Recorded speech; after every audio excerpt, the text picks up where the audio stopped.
Sauron, the Dark Lord, is one of the most iconic villains in literary history. His looming presence pervades J.R.R. Tolkien's The Lord of the Rings, even when he remains largely unseen.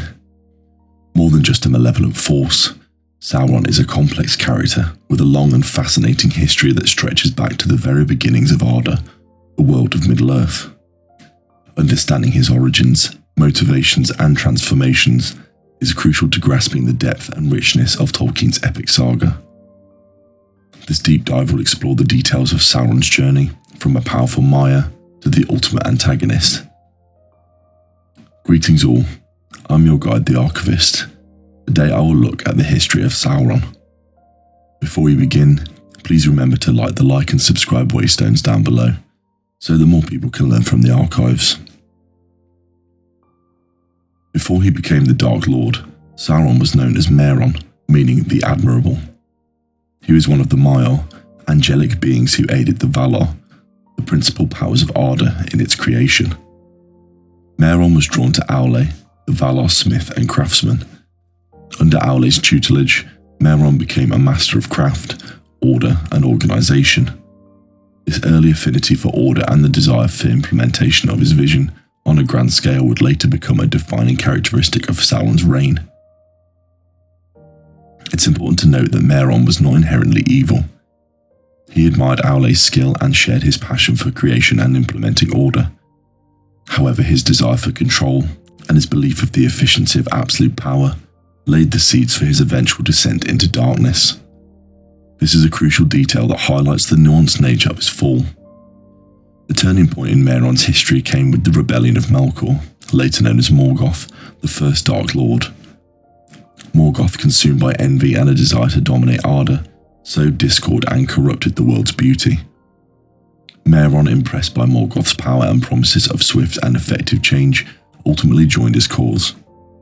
He saw in Morgoth a way to bring order to the perceived chaos of the world, even if it meant doing so through force and domination. This decision marked the beginning of Mehron's transformation into Sauron. He became Morgoth's most trusted lieutenant, carrying out his master's will with ruthless efficiency. He learned the arts of deception, manipulation, and warfare, becoming a formidable force in his own right. During this time, he participated in countless acts of cruelty and destruction, solidifying his allegiance to darkness. He mastered the art of disguise and subversion, skills he would later use to devastating effect. The details of his actions during Morgoth's reign are often horrific, showcasing the extent of his corruption. During the First Age, Sauron played a significant role in Morgoth's wars against the elves and men. He commanded armies, fortified fortresses, and engaged in acts of sorcery. He was a master of shape-shifting, taking on various forms to terrorize his enemies. One of the most terrifying manifestations was the Lord of Werewolves, commanding packs of monstrous beasts and spreading fear throughout the land.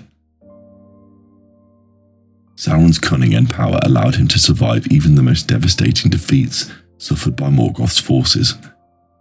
He proved to be a resilient and adaptable opponent, learning from his mistakes and constantly refining his strategies. Even when Morgoth was eventually defeated and banished from Arda by the Valar in the War of Wrath, Sauron managed to evade capture.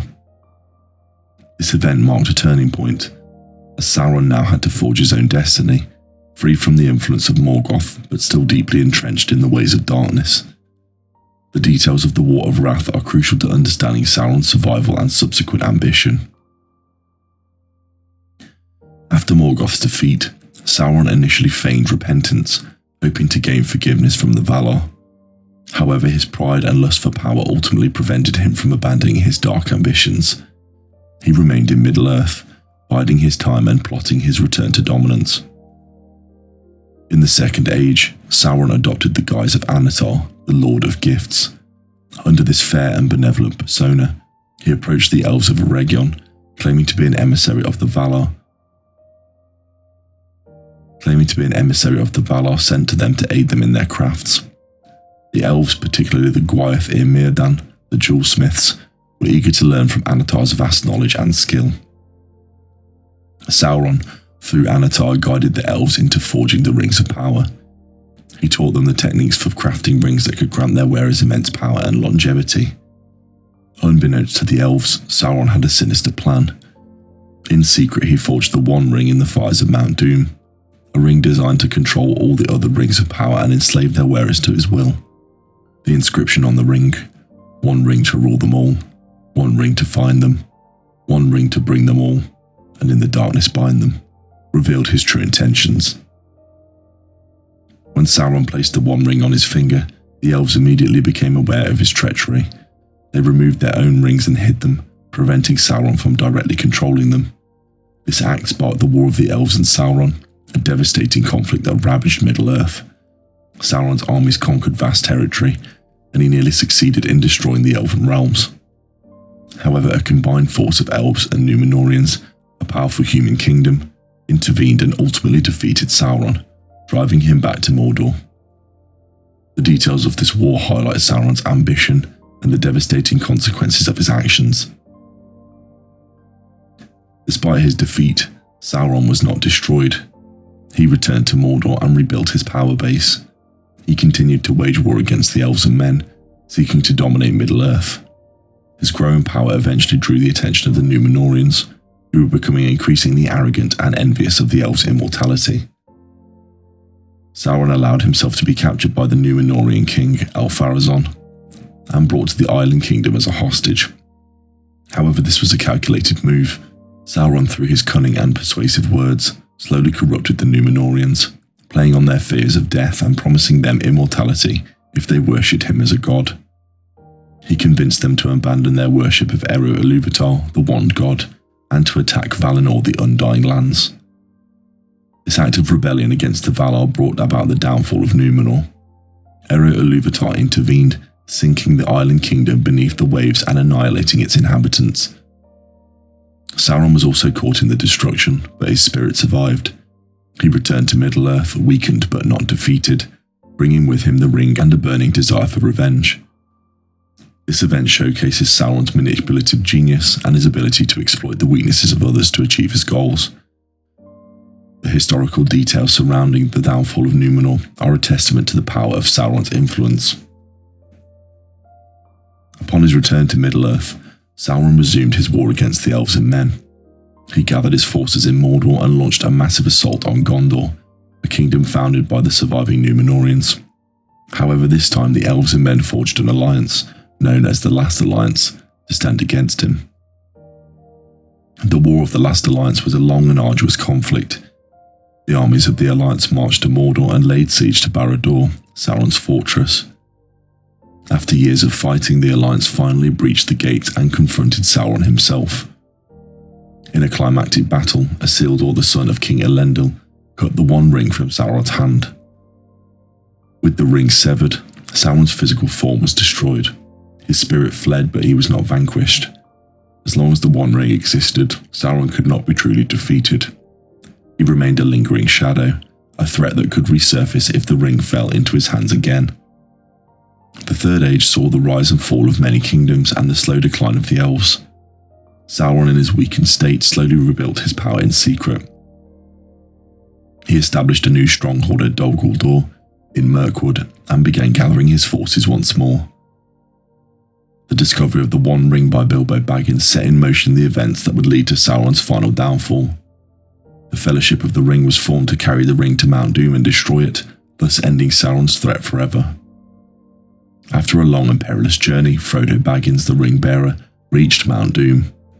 However, at the last moment he was overcome by the ring's power and claimed it for himself. Gollum, a creature consumed by his desire for the ring, intervened and bit the ring from Frodo's finger, falling into the fiery chasm of Mount Doom. With the destruction of the One Ring, Sauron's power was finally extinguished. His fortresses crumbled, his army scattered, and his spirit faded into nothingness.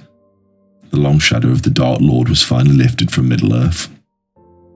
The final details of Sauron's demise are a poignant commentary on the corrupting influence of power and the importance of resisting temptation.